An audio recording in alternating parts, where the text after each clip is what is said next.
Good morning student. अभी हम लोग बीएसटी पढ़ने जा रहे हैं। बीएसटी में चैप्टर 6 हम लोग खत्म कर चुके थे। आज हम लोग चैप्टर 7 शुरू करने वाले हैं। निर्देशन। निर्देशन का मतलब क्या होता है? डायरेक्शन। किसी को डायरेक्शन देना, उसका मतलब आप क्या समझते हैं? किसी को डायरेक्शन देना मतलब किसी को दिशा निर्देश करना। ठीक है, किसी को दिशा निर्देश करना किसी कार्य को करने के लिए कि आपको इस तरह से इस कार्य को करना है, डायरेक्शन या दिशा निर्देशन कहलाता है। चलिए हम लोग समझ लेते हैं कि दिशा निर्देशन की परिभाषा क्या है। पहला क्वेश्चन में मैं आपको क्लियर करवा दे रही हूँ कि निर्देशन क्या है। निर्देशन की परिभाषा दीजिए या निर्देशन के बारे में बताइए या निर्देशन की व्याख्या कीजिए, परिभाषा दीजिए। ये सब इसी क्वेश्चन से रिलेटेड है। ठीक है, आप आंसर में लिखिएगा। चलिए आप आंसर में लिखिएगा, निर्देशन प्रबंधीय कार्य है। निर्देशन प्रबंधकीय कार्य है। निर्देशन प्रबंधकीय कार्य है जो अधीनस्थों का पद प्रदर्शन करती है। जब कोई प्रबंधकीय निर्णय लिया जाता है तो उसे उचित क्रियान्वयन द्वारा कार्य रूप में परिणत करना आवश्यक है। क्रिया को अथवा निर्णय को लागू करने का कार्य निर्देशन द्वारा ही संपन्न किया जाता है। एक उच्च अधिकारी अपने अधीनस्थों का पद प्रदर्शन करता है या कार्य आदेश निर्देशों द्वारा किया जाता है। अतः प्रबंधकीय कार्यों में निर्देशन से आश्रय अधीनस्थों का पथ पथ प्रदर्शन करना है। पथ मतलब रास्ता दिखाना है, उन्हें बताना है कि आपको कैसे कैसे कार्य करना है। एक बार और इसे समझ लीजिए, निर्देशन प्रबंधकीय कार्य है। ये आपको 1 नंबर का क्वेश्चन में पूछ सकता है, निर्देशन क्या कार्य है, और नीचे में अगर प्रबंधीय आपका ऑप्शन होगा तो निर्देशन एक प्रबंधकीय कार्य है जो अधीनस्थों का पद प्रदर्शन करती है। मतलब जो उनके से नीचे जो भी उच्च अधिकारी हैं, जो अपने नीचे कर्मचारियों को रखते हैं, उनका पद प्रदर्शन करती है, उनको मार्ग दिखलाती है कि आपको किस तरह से कार्य करना है।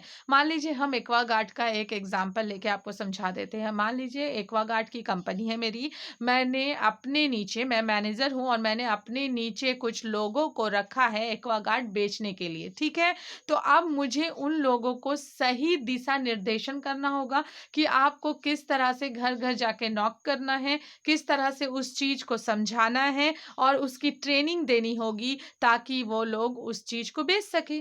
ठीक है, तो अपने से नीचे के कर्मचारियों को, अब जरूरी नहीं मैं मैनेजर हूं तो उससे नीचे के कर्मचारी, मेरे से भी ऊपर, मैनेजर से भी ऊपर जो पोस्ट में होंगे वो मुझे दिशा निर्देश करेंगे, मैं अपने से नीचे को दिशा निर्देश करूंगी। ठीक है, तो ये चलते रहता है। जो उच्च अधिकारी होते हैं अपने से नीचे अधिकारियों का दिशा निर्देश करते रहते हैं ताकि उन लोगों के थ्रू हमारा कार्य अच्छे से चलता रहे। तो किसी अपने से नीचे के कर्मचारियों को, मतलब अपने अधीनस्थ जो हमारे अंडर में है, उन कर्मचारियों को मार्ग दिखलाना दिशा निर्देशन कहलाता है। आई होप आप अच्छे से समझ गए होंगे।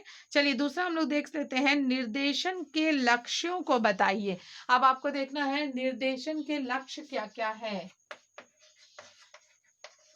निर्देशन के लक्ष्यों को बताइए।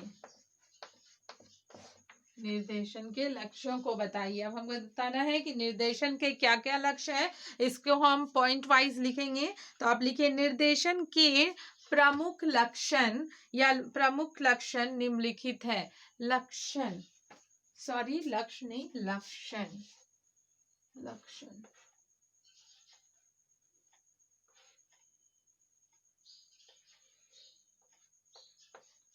निर्देशन के लक्षण को बताइए। तो हम नीचे आंसर में लिखेंगे, निर्देशन के प्रमुख निम्नलिखित लक्षण हैं। पहला है प्रबंध का महत्वपूर्ण कार्य।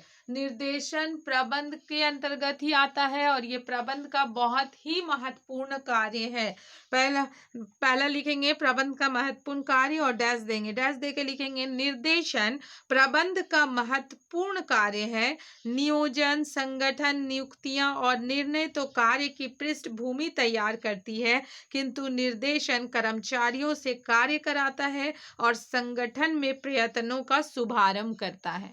ठीक है, देखिए इसमें एक चीज आपको क्लियर किया है। अभी हमने जितना भी पढ़ा, नियोजन एक अलग चैप्टर पढ़े, संगठन अलग चैप्टर पढ़े, नियुक्तियां अलग चैप्टर पढ़े और निर्णय, ये सभी कार्य की पृष्ठभूमि तैयार करती है, किंतु निर्देशन जो है वो कर्मचारियों के कार्यों का शुभारंभ कराता है। ठीक है, उसके बाद दिशा निर्देश के बाद कर्मचारी अपना कार्य प्रारंभ कर देते हैं, इसीलिए इसे कहा जाता है कि ये कार्यों का शुभारंभ कराती है। चलिए दूसरा में लिखिए, या ये अगर पूरी तरह से क्लियर नहीं हो पाया तो इसको अच्छे से लिखिए। प्रबंध का महत्वपूर्ण कार्य लिखने के बाद आप डैश देंगे, उसके बाद लिखेंगे निर्देशन प्रबंध का महत्वपूर्ण कार्य है। नियोजन, संगठन, नियुक्तियां और निर्णय तो कार्य की पृष्ठभूमि तैयार करती हैं, किंतु निर्देशन कर्मचारियों से कार्य कराता है और संगठन में प्रयत्नों का शुभारंभ करता है। ठीक है, सेकंड नंबर में लिखिए प्रबंध के प्रत्येक स्तर पर आवश्यक।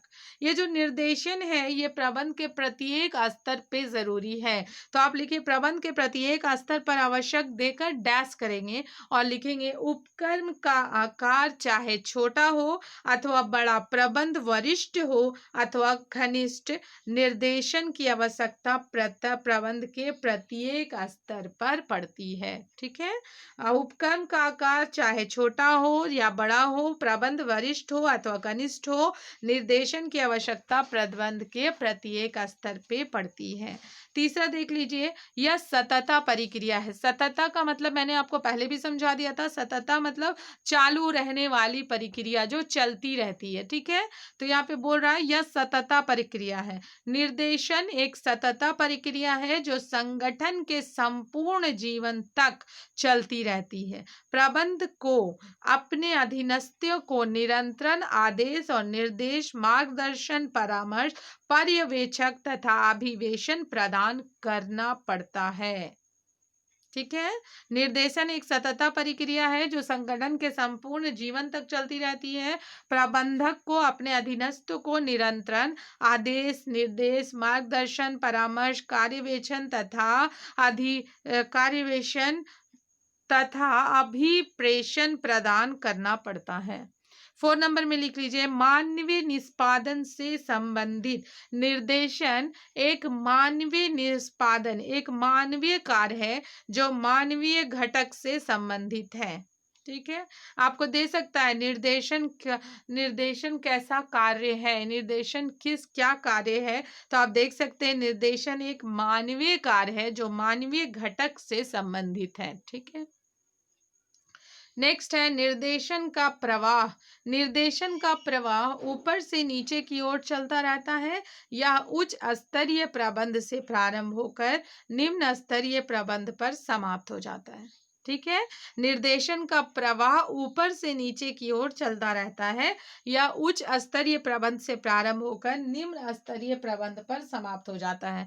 मतलब ये है कि जैसे जैसे ऊंचे वाले जितने भी ऊपर में जितने कर्मचारी होते हैं जो ऊपर में होते हैं, वो लोग जिस तरह से आदेश देते जाते हैं उस तरह से कार्य कर चलता जाता है। ठीक है, तो जो सबसे ऊपर के अधिकारी वो अपने से नीचे के अधिकारियों को, फिर वो अपने से नीचे, फिर वो अपने से नीचे, मतलब ये क्रिया जो है वो ऊपर से नीचे की ओर चलती रहती है। और चूंकि ये सततता क्रिया है तो ये खत्म नहीं होती, ये हमेशा चलती रहती है। जब भी हमारे कार्यों में, जब भी हमारी कंपनियों में नए नए लोग आते हैं, नए नए कर्मचारी जुड़ते हैं, ये प्रक्रिया चालू हो जाती है।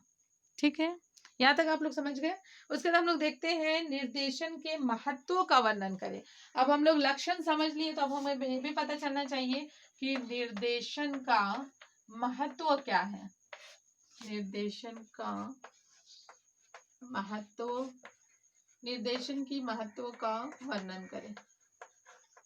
ये सब क्वेश्चन के वक्त टाइप का मैं लिखवा दे रही हूँ ताकि आप लोगों को फिर इसे टॉपिक से क्वेश्चन ना बनाना पड़े। क्वेश्चन इसी टाइप का आता है, इसलिए आप लोग इस पे ध्यान दीजिए। ठीक है। नहीं तो फिर एग्जाम के वक्त में बोलेंगे कि पढ़ाई नहीं हुई थी, जबकि वीडियोस में सारा कुछ पढ़ा दिया जा रहा है। निर्देशन के महत्व का वर्णन करें। निर्देशन के महत्व निम्नलिखित हैं। सबसे पहले आप लिखेंगे निर्देशन के महत्व निम्नलिखित हैं।